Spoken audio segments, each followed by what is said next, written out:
देश में 40% जनता हमेशा मांगलिक रहती है। शनि भी मोस्ट मिसअंडरस्टूड प्लेनेट है। जिनका 7th हाउस में शनि हो उनकी लव मैरिज नहीं हो सकती। नमस्ते, आपका बहुत बहुत स्वागत है हमारे चैनल एस्ट्रोलॉजी हब इंडिया में। और आज मेरे सामने है internationally acclaimed astrologer mister Amit Bhatnagar, जो कि आज हमें बताने वाले हैं 7th हाउस के ऐसे सीक्रेट्स जो हमें नहीं पता और आप भी सुनकर हैरान हो जाएंगे। तो अमित जी, शुरू करते हैं। नमस्कार Sapna ji, thank you so much video का पार्ट बनाने के लिए। मुझे बहुत खुशी है कि मैं इस वीडियो का पार्ट बन सका, क्योंकि आज हम वो सारे क्वेश्चंस क्लैरिफाई करेंगे जो हमारे व्यूअर्स के मन में होते हैं 7th हाउस के रिलेटेड, और उनके मन में आज कोई क्वेश्चन नहीं बचेगा। बस वीडियो को आपको अंत तक देखना है। आइए शुरू करते हैं। तो अमित जी, सबसे पहला सवाल आपसे मेरा ये है, ऐसा कौन सा प्लैनेट होता है जो 7th हाउस में मैरिज के लिए सबसे अच्छा होता है? अरे ये तो सबका फेवरेट क्वेश्चन है। वो सब जानना चाहते हैं कि उनके 7th हाउस में जो प्लैनेट बैठा है क्या वो बेस्ट है या नहीं है। चलिए मैं आपको जवाब देता हूँ। जनरली शुक्र को मैरिज से रिलेट किया जाता है। शुक्र नेचुरल कारक भी है मैरिज का, तो सब लोग बोलते हैं कि अगर 7th हाउस में शुक्र बैठा है तो वो दी बेस्ट है। मेरा मानना थोड़ा सा डिफरेंट है। मेरे हिसाब से जुपिटर नंबर 1 पाता है, यानी कि गुरु। जुपिटर किस चीज का कारक होता है? मैच्योरिटी का, ज्ञान का। अगर आपके 7th हाउस में गुरु बैठ गया तो आपको ऐसा पार्टनर मिलेगा जो बहुत मैच्योर होगा, आपको समझ पाएगा, आपकी फीलिंग्स को समझेगा, आपके टफ टाइम में आपको सपोर्ट करेगा। तो अब समझ लीजिए, मैच्योर पार्टनर ज्यादा इंपॉर्टेंट है या जो शुक्र से प्रभावित हो। दूसरे नंबर पर बात करूं तो शुक्र ही आता है, क्योंकि शुक्र मैरिज का नेचुरल कारक है।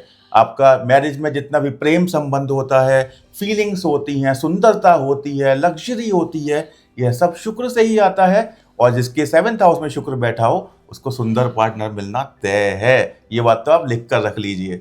उसके बाद शुक्र आने से आपके जीवन में हार्मनी आती है, और जीवन में जितना भी शादी से संबंधित सुख होते हैं वो इंसान को मिलता है, अगर आपका शुक्र अच्छे से बैठा है, किसी पाप ग्रह की उसके ऊपर दृष्टि नहीं है। नंबर 3 पर बात करूं तो मरकरी आता है। मरकरी है कम्युनिकेशन का कारक। अगर दो लोगों के बीच में कम्युनिकेशन अच्छा है तो जीवन में कितनी बड़ी प्रॉब्लम क्यों ना आ जाए वो लोग सॉर्ट आउट कर लेते हैं। अगर आप आज की तारीख में साइकेट्रिस्ट के पास जाएंगे, या क्योंकि बहुत प्रॉब्लम्स चलती हैं लोगों की जिंदगी में शादी से रिलेटेड, तो वो बोलते हैं कम्युनिकेशन करिए, कम्युनिकेशन इज द की, लेकिन लोग नहीं करते। तो मेरा मानना है नंबर 3 पर मरकरी होना चाहिए, क्योंकि वो कम्युनिकेशन कराता है। ऐसा पार्टनर आपकी प्रॉब्लम्स को बात करके सुलझा सकता है प्रॉब्लम्स को, और फिर आपके जीवन में प्रॉब्लम आए ना आए कोई फर्क नहीं पड़ता, क्योंकि दोनों समझदार हैं, बातचीत करके सुलझा लेते हैं। तो ये टॉप 3 प्लैनेट्स हैं मेरे हिसाब से जो 7th हाउस में सबसे अच्छा रिजल्ट्स देते हैं। लेकिन सबसे इंपॉर्टेंट बात एक और है, हर प्लैनेट की एक अपनी एनर्जी होती है। कोई प्लैनेट बुरा नहीं है और कोई प्लैनेट दी बेस्ट नहीं है। वो कैसे प्लेस्ड है, कितना प्लेस्ड है। अब शनि बैठ जाए, शनि डिले करा देते हैं चीज़ों को, लेकिन इसका मतलब ये नहीं कि वो शादी को भी खराब करा देंगे। नेचुरल कारक है, क्या प्लेसमेंट है, कौन से भाव में बैठा है, इसका बहुत इंपॉर्टेंस है। इसलिए हमें बाय डिफॉल्ट किसी भी प्लैनेट को नकारना नहीं चाहिए। जी बिल्कुल, बहुत ही बढ़िया बात बताई आपने कि शनि को भी हम नकार नहीं सकते इस किसी को केस नहीं में। नकार। अमित जी, अब किसी की कुंडली में अगर 7th हाउस में सन हो, क्योंकि बहुत सारे चार्ट्स में ये पाया गया है जी। कि 7th हाउस में सूर्य बैठा हुआ होता है। बिल्कुल सही कहा आपने। 7th हाउस में बहुत जनरली आपको मिल जाएगा सूर्य का प्रभाव, बैठे हो सकते हैं वहां पर। इसकी 2 साइड है, एक तो पॉजिटिव साइड है और एक नेगेटिव साइड है। पॉजिटिव साइड अगर आप देखें तो सूर्य कहलाता है अथॉरिटी लेकर आता है, अथॉरिटेटिव इन नेचर होता है, बहुत डिग्निफाइड और रेस्पेक्टफुल होता है। यानी कि अगर आपके 7th हाउस में सूर्य देव बैठे हुए हैं तो आपका पार्टनर डिग्निफाइड होगा, उसकी बहुत इज्जत होती होगी, और उसके अंदर अथॉरिटी वाले लक्षण होंगे, यानी गुण होंगे। तो ऐसे व्यक्ति बड़े समाज में बड़े ही उनका रेस्पेक्ट होता है। लेकिन नेगेटिव पार्ट की बात करें, अब क्या होता है, सूर्य जो है अथॉरिटी देता है। अथॉरिटी मतलब पावर, जिससे कि आपको एक नशा चढ़ता है, जिसको बोलते हैं घमंड, यानी ईगो। पावर के साथ में, अथॉरिटी के साथ में ईगो आता ही आता है। जब आपके पास ईगो होगा तो क्या आपकी आपके पार्टनर के साथ बहुत अच्छे से बनेगी? शायद मुश्किल है। तो इसलिए ईगो की वजह से कॉम्प्लिकेशंस आती हैं लोगों की जिंदगी में। अच्छा, एक मैंने बहुत इंटरेस्टिंग फैक्ट देखा है कि जिसकी कुंडली में भी 7th हाउस में सन बैठे हो उसका फादर इन लॉ के साथ में बड़े चैलेंजेस होते हैं। अच्छा। अगर आपकी कुंडली में हो तो मुझे कमेंट करके जरूर बताइएगा ये बात। 7th हाउस में सन होने पर फादर इन लॉ के साथ चैलेंजेस आते हैं, यानी कि उनके साथ नहीं बनती, या वो जैसा सोचते हैं आपका मानना उससे डिफरेंट है, या फादर इन लॉ का सुख ना हो, ये भी पॉसिबल है। आप ज़्यादा आपकी ज़िंदगी में सुख ना हो, या उनसे कोई संबंध ना हो, शादी के बाद संबंध टूट जाए, इस तरह के बहुत सारे कॉम्बिनेशंस बनते हैं। लेकिन मैं फिर बोलता हूँ, डिपेंड करता है सन कैसा प्लेस्ड है। सन के ऊपर अगर कोई मेलेफिक प्लैनेट यानी बुरे क्रूर प्लैनेट की दृष्टि या युति नहीं है तो ये चीज़ें ना भी संभव हैं। अगर गुरु की दृष्टि पड़ रही है, शनि और सूर्य अच्छे से बैठे हुए हैं अपनी राशि में, स्वराशि में, किसी तरह का नेगेटिव प्रभाव नहीं है, तो इन चीज़ों से बचा भी जा सकता है। लेकिन ओनली चैलेंज सन के 7th हाउस में बैठने पर होता है कि इंसान को अहंकार होने लगता है। अगर आप इन चीज़ों से बच सकते हैं तो आपका वैवाहिक जीवन बहुत शांतिपूर्ण तरीके से चल सकता है, इस बात का मैं एश्योरेंस देता हूँ। अच्छा अमित जी, एक ऐसा ग्रह है जो कि बहुत ज़्यादा कंट्रोवर्सीज पैदा करता है, वो है मंगल। जी तो अगर मंगल 7वें हाउस में हो तो क्या होता है, और क्या ये मांगलिक दोष सच में होता है? जी बिल्कुल। सबसे ज़्यादा डराने वाला अगर कॉम्बिनेशन आज की तारीख में है तो लोग कह देते हैं भैया आपका तो मंगल 7th हाउस में है, आप मांगलिक हो, आप शादी मत करना, नॉन मांगलिक से शादी कर लोगे तो या तो आप मर जाओगे या वो मर जाएगा। तो इस तरीके से भ्रम फैलाया हुआ है। आइए मैं क्लियर कर देता हूँ क्या होता है। देखिए, मंगल है प्लेनेट एनर्जी का, पॉजिटिविटी का, प्रेरणा का, इंस्पिरेशन देता है मंगल, करेज देता है। तो अगर आपके 7th हाउस में मंगल है तो आपका जो पार्टनर होगा वो इस पर्सनैलिटी का होगा कि लोग उससे प्रेरणा लें। बड़ा ही एनर्जेटिक होगा, आलसी नहीं होगा, खूब सारे काम भी करेगा और बहुत आकर्षक भी होगा। शरीर से आपका हिस्ट पुस्ट एकदम बिल्ट उसकी अच्छी होगी और स्वभाव का भी अच्छा होगा। ये तो रहा सकारात्मक पक्ष अगर मंगल 7th हाउस में हो। नेगेटिव पक्ष हमेशा हर प्लेनेट के साथ में, ये मंगल ही नहीं हर प्लेनेट के साथ में होता है। समझिए नकारात्मक पक्ष क्या है। नकारात्मक पक्ष है कि मंगल जब एनर्जी लाता है तो एनर्जी से अग्रेशन भी आता है। ये बात हमने सूर्य वाले में भी करी थी कि सन से अथॉरिटी के साथ आपका अग्रेशन आता है, सिमिलरली मंगल के साथ भी अग्रेशन आता है। तो ऐसा पार्टनर जो है थोड़ा सा अग्रेसिव हो सकता है, गुस्सैल हो सकता है। इसीलिए कहा जाता है कि मांगलिक की शादी मांगलिक से करो। अब बात कर लेते हैं मांगलिक दोष के ऊपर भी। लोग पहले तो समझते हैं कि 7th हाउस में मंगल होने पर क्या मांगलिक दोष होता है। जवाब है हाँ। हमारी देश में 40% जनता हमेशा मांगलिक रहती है सबसे पहले, इसलिए डरने की कोई बात नहीं है। 5 भाव ऐसे हैं जहां पर मंगल हो तो आप मांगलिक कहे जाते हो, ठीक है। तो हमेशा से आपके 12 में से 5 भाव तो वाले तो हमेशा मांगलिक रहने ही वाले हैं। 40% जनता हमेशा मंगल के इफेक्ट में रहती है। तो क्या सब पागल हो जाते हैं क्या 40% लोगों की शादी नहीं होती क्या? ऐसा नहीं है, सब भ्रम फैलाया हुआ है। करना क्या है, ये मांगलिक होता है। मांगलिक की शादी नॉन मांगलिक से क्यों नहीं करी जाती है, उसका रीज़न ये है क्योंकि आपके अंदर इतनी एनर्जी है, आप उसको चैनलाइज करना नहीं जानते। मेरे अंदर एनर्जी है, मैं बिना बात की बातों में अपनी एनर्जी वेस्ट कर रहा हूँ, मुझे नहीं पता मैं इस एनर्जी को कहाँ लगाकर सही से किसी फ्रूटफुल काम में लगाऊं और आगे बढ़ूं, मुझे गाइडेंस नहीं मिल रही है। अगर आपकी शादी किसी ऐसे व्यक्ति से करा दी जाए जो सेम हो, जो आपकी फीलिंग्स को समझता हो, जो आपकी एनर्जीज को समझता हो, तो क्या हो, एक और एक 11 बन जाते हैं। इसकी भी एनर्जी सेम है, इसकी भी एनर्जी सेम है, दोनों वे समझ, पहले तो एक दूसरे का पेन समझ पा रहे हैं। ये अगर ये नॉन मांगलिक है और ये मांगलिक है, ये नहीं समझ पाएंगे। क्या होगा, कलेश होता है जीवन में। तो लोग बोल देते हैं कि मंगल की वजह से तलाक हो जाता है। मंगल की वजह से तलाक नहीं होता, लोग अपनी एनर्जीज को बैलेंस नहीं कर पाते, मिसअंडरस्टैंडिंग्स होती हैं, जिसका अल्टीमेट आउटकम तलाक हो जाता है। इसीलिए सजेस्ट किया जाता है कि मांगलिक की शादी मांगलिक से करो। ये दोनों एक दूसरे का नेचर भी समझेंगे, ये दोनों एक दूसरे को सपोर्ट भी करेंगे और ये दोनों एक दूसरे को आगे भी लेकर जाएंगे। तो मंगल बुरा हुआ या अच्छा, मुझे आप ये बताइए। जी, मंगल अच्छा हुआ तो इसका मतलब अभी बहुत सारे लोगों को, एटलीस्ट 40% लोगों को रिलीफ मिलेगा कि मांगलिक होना कोई बड़ी बुरी बात नहीं है, जुर्म नहीं है जी। अच्छा, दूसरी चीज एक और है, बहुत सी कंडीशंस ऐसी होती हैं जब मंगल बैठा हो, अगर उसके ऊपर गुरु की दृष्टि पड़ जाए, अगर शुक्र की दृष्टि पड़ जाए जो कि अपने स्वराशि की हो या अपने मजबूत स्थिति में बैठे हो, तो मंगल दोष काफी हद तक कम भी हो जाता है जी। अब जो मंगल अगर अपनी गुरु के इफेक्ट की वजह से एनर्जी को चैनलाइज कर पा रहा है, प्रॉब्लम नहीं आएगी। ये कहना गलत है कि अगर आप नॉन मांगलिक से शादी कर लोगे तो उसको कुछ हो जाएगा, डराना है, वो सब कुछ नहीं होता। नॉन मांगलिक और मांगलिक की शादियां बहुत अच्छी भी चलती हैं। जस्ट प्लेसमेंट दूसरे ग्रहों का कैसा है, क्या वो ये मंगल दोष को कम कर पा रहे हैं या नहीं, इतनी सी कहानी है। जी बिल्कुल मुझे उम्मीद है कि मंगल से अब डरना लोग बंद कर देंगे। बिल्कुल बिल्कुल। मार्स के बारे में तो आपने बहुत ही अच्छी क्लैरिटी दे दी। अब अगर चंद्रमा 7th हाउस में हो तो क्या प्रभाव पड़ता है? चंद्रमा अगर 7th हाउस में हो तो ये बहुत ही सुंदर प्लेसमेंट है। चंद्रमा खुद सुंदरता का कारक है। अब आप समझो कि 7th हाउस में चंद्रमा बैठा तो मेरा पार्टनर तो सुंदर होगा ही होगा। जैसे शुक्र अगर बैठा होता है तब सुंदर होता है, सिमिलरली चंद्रमा का 7th हाउस में बैठने पर पार्टनर सुंदर मिलता ही मिलता है। दूसरा किस चीज का कारक है चंद्रमा? चंद्रमा है फीलिंग्स का कारक।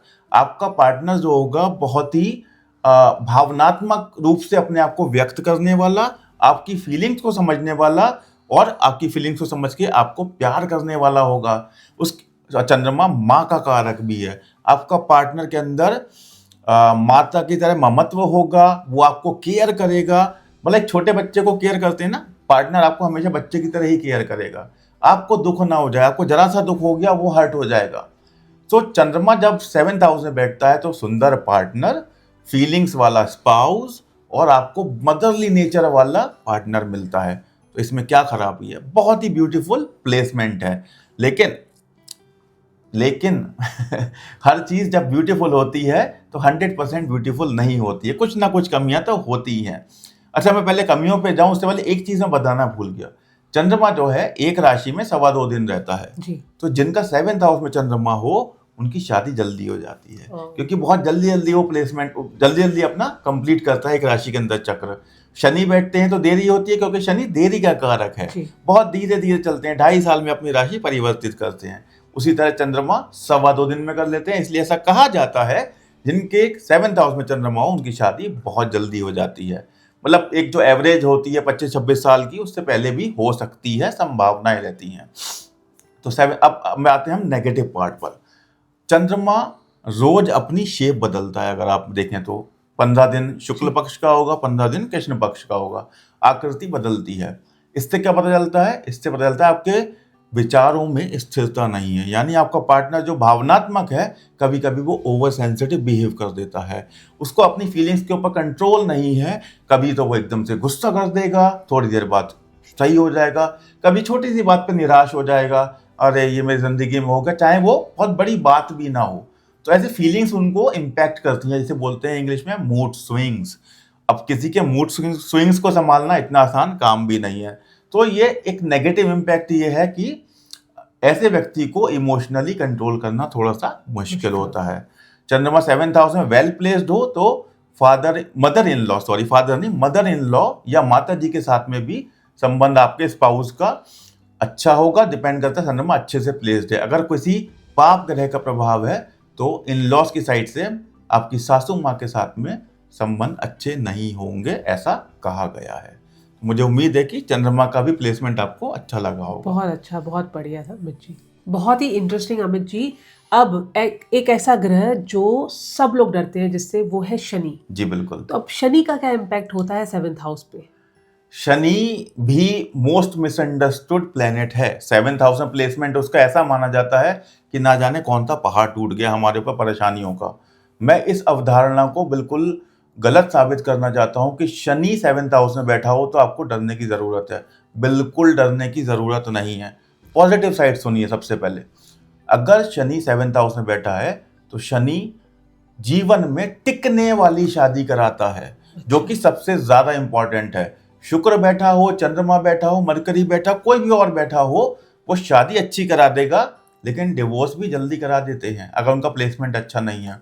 शनि अगर बैठा है शायद शादी देर से हो, लेकिन जब होगी तो दशकों तक चलने वाली शादी, जिसे बोलते हैं कि जीवन मरण का साथ, कि हो गई शादी तो फिर सिल्वर जुबली और डायमंड जुबली ही मनानी है, वो वाली शादी शनि ही देता है। मेरे लिए तो बेस्ट प्लेसमेंट है, क्योंकि शनि है परिपक्वता का कारण। शनि है बुजुर्ग, यानी आपका पार्टनर जो होगा थोड़ा सा ऐसा अपीयरेंस हो सकता है कि अपनी एज से थोड़े से ज्यादा लगे, होंगे नहीं, लगती एक मैच्योरिटी, लेकिन अंदर से भी उतने ही परिपक्व होते हैं, अनुशासित होते होंगे, डिसिप्लिन्ड लोग होते हैं और परिपक्व, इतने मैच्योरिटी इतनी कि आपकी परेशानियों को इजीली समझ जाते हैं, आपको ज़्यादा एक्सप्लेन करने की ज़रूरत नहीं होती, बड़े ही व्यावहारिक होते हैं। तो शनि बहुत अच्छा प्लेसमेंट है क्योंकि ये प्रतिबद्धता दिखाता है अपने पार्टनर के प्रति। आपको जीवन में और क्या चाहिए? अगर आपके किसी के साथ जब शादी हुई है तो आप क्या एक्सपेक्ट करते हो कि मेरी रिलेशनशिप लंबी चले, हम दोनों के बीच में परिपक्वता हो। वो सब तो शनि ही दे रहे हैं ना, तो फिर और इससे अच्छा क्या हो सकता है? अच्छा, अब नेगेटिव चीज़ों की बात कर लेते हैं कि किन चीज़ों की वजह से शनि को इतना बदनाम किया गया है। शनि के जो नेचर है, शनि मैंने पहले भी बताया था कि एक राशि में 2.5 साल रहते हैं, बड़ा ही स्लो मूविंग प्लेनेट है। जब स्लो मूविंग प्लेनेट है तो जब ये जहां पर बैठ जाते हैं उस हाउस में चीज़ों को डिले कर देते हैं। तो अब शादी में डिले होना स्वाभाविक है। मैं ये नहीं कह रहा कि जिनके 7th हाउस में शनि है उनकी शादी 100% डिले से ही होगी, ऐसा नहीं है, लेकिन प्रोबेबिलिटी ज़्यादातर यह है कि 70-80% थोड़ा 28 साल 30 साल के बाद ही हो। आज के ज़माने में तो ये नॉर्मल भी हो गया, मैं तो ये जी। कहूँगा। तो थोड़ी सी डिले से शादी होती है, लेकिन शादी जब होती है तो ऐसी होती है कि गोल्डन जुबली, डायमंड जुबली मना के ही होती है। और क्यों देरी से हो रही है? क्योंकि शनि का काम है धीरे धीरे चलना। जी। दूसरा शनि का जो आपको बोलेंगे गुण है, शनि होते हैं ठंडे के कारक। शनि कोल्डेस्ट प्लेनेट है, ठंडा प्लेनेट है। सारे प्लेनेट्स में सबसे ठंडा प्लेनेट शनि ही है।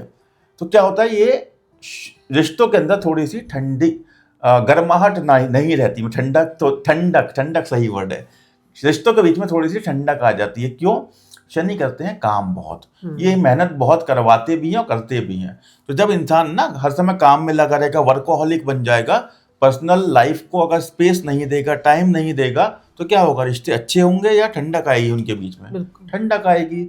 इसलिए ऐसा कहा जाता है कि शनि की वजह से रिश्तों के बीच में ठंडक आ जाती है और लोगों में दूरियां बन जाती हैं। डज नॉट मीन कि डिवोर्स हो जाएगा, दूरियां बन जाती हैं, कम्युनिकेशन कम हो जाता है। और उसमें जो व्यक्ति शनि से प्रभावित है, बेचारा व्यक्ति काम ही करे जा रहा है अपने परिवार के लिए, अपने लिए, सबकी ग्रोथ के लिए। उसे नादान को पता भी नहीं है कि वो जो काम कर रहा है उसकी वजह से उसके पर्सनल रिश्ते खराब हो रहे हैं।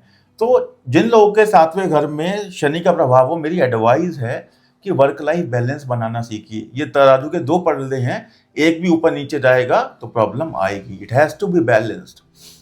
इसलिए शनि वाले प्लीज अपने परिवार को टाइम दें। आपकी जिंदगी में डिवोर्स ना हो, लेकिन रिश्तों में ठंडक आ सकती है। मुझे उम्मीद है शनि का जो डर था 7th हाउस से रिलेटेड, वो अब दर्शकों में दूर हुआ होगा। जी बिल्कुल, आपने बहुत ही अच्छी एडवाइस दी और बहुत लोगों के काम आएगी ये एडवाइस। तो आगे बढ़ते हैं अब। जी, वाओ, वेरी इंटरेस्टिंग। अब एक बहुत ही इम्पोर्टेंट सवाल जो कि बहुत लोग जानना चाहते हैं कि क्या कुंडली देख के हम पता कर सकते हैं कि अरेंज मैरिज होगी या लव मैरिज? ये तो सबसे ज्यादा पूछे जाने वाला सवाल है। हर व्यक्ति मेरे पास जो आता है ये सवाल पूछता है, जिसकी शादी ना हुई हो। जोक सपाट। हाँ, बिल्कुल कुंडली से पता करा जा सकता है कि आपकी कुंडली में लव मैरिज के योग हैं या अरेंज मैरिज के। आइए बहुत बता देता हूँ, बहुत सिंपल इंडिकेटर्स होते हैं। 7th हाउस किस चीज का है मेरे? शादी का, पार्टनरशिप का। अगर मेरे 7th हाउस में शुक्र बैठ जाए, चंद्रमा बैठ जाए या बुध बैठ जाए, तो ये इंडिकेशन है कि आपकी लव मैरिज के चांसेस हो सकते हैं। कितने % है ये मैं बाद में बताता हूँ, लेकिन हाँ, पहले शुरुआत तो हो, स्टेप 1 तो है, पॉसिबिलिटी तो बने। बिल्कुल पॉसिबिलिटी बनती है। अब प्यार कौन से भाव से देखते हैं हम? प्यार देखते हैं 5th हाउस से। सो अगर 7th हाउस का कनेक्शन 5th हाउस से आ जाए तो लव मैरिज होने की संभावना होती है, बहुत अच्छी संभावना होती है। अगर आपके जो लग्न कुंडली है, मेन कुंडली, उसमें ये संबंध बन रहा हो तो आप ये मान के चलिए कि 75% आपके कुंडली में ये योग है।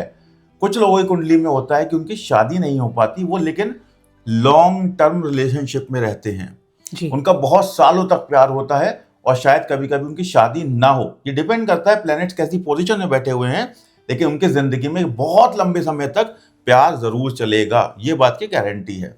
और D9 में भी अगर सेम कॉम्बिनेशन बन रहा है तो 100% गारंटी है कि आपकी लव मैरिज होगी होगी। दूसरा इंडिकेटर है राहु।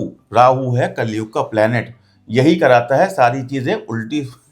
लव मैरिज करना कोई गलत बात नहीं है, लेकिन राहु का बड़ा इन्वॉल्वमेंट होता है। अगर राहु का संबंध आ जाए 7th हाउस से, राहु इंटरकास्ट मैरिज देता है, राहु इंटर रिलीजन मैरिजेस देता है। ये शादियां कैसे होंगी इंटरकास्ट और इंटर रिलीजन? जब आपको प्यार डेवलप होगा किसी के लिए। अगर आपके दिल में प्यार नहीं है तो ऑटोमेटिकली इंटरकास्ट और इंटर रिलीजन मैरिजेस नहीं होती हैं। जी। इसलिए राहु का बहुत स्ट्रॉन्ग कनेक्शन बताता है कि आपके प्रेम विवाह हो सकता है।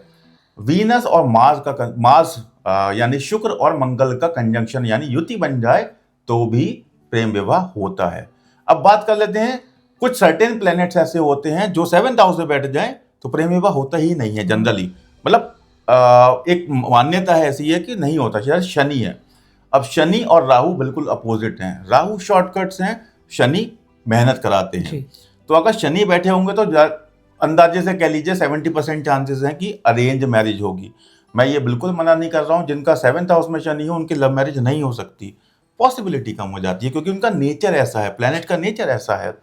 जुपिटर बैठ जाए, जुपिटर बड़ा मैच्योरिटी का कारक है। आपको बहुत समझदार लोग और बहुत ज्ञान वाली बातें करने वाला, वो प्यार व्यार के चक्कर में ज़्यादा पड़ता नहीं है। तो ऐसे लोगों के चांसेस होते हैं कि अरेंज मैरिज हो। तो मुझे लगता है कि अब आपको पता चल गया होगा कि कितना आसान है ये पता करना किसी की लव मैरिज होगी या अरेंज मैरिज। जी बिल्कुल। तो ये बहुत ही बढ़िया शानदार 7th हाउस के बारे में सेशन रहा। आई होप आप लोगों को ये पसंद आया होगा वीडियो, और अगर आप हमें और भी देखना चाहते हैं तो चैनल को सब्सक्राइब करिए, इस वीडियो को लाइक करिए और जो हमारा बेल आइकन है उसको दबाना मत भूलिए, जिससे कि आपको नोटिफिकेशन आता रहे कि हमारी नेक्स्ट वीडियो कब आ रही है। Thank you so much Amit ji. Thank you Sapna ji. और आपकी कोई फीडबैक हो तो कमेंट्स में ज़रूर बताइएगा कि आपने हमारी कितनी बातों से रिलेट किया। अगर आपकी फीडबैक अदरवाइज भी है तो हम पढ़ना पसंद करेंगे और कोशिश करेंगे कि आपको रिप्लाई भी कर पाएँ। नमस्कार।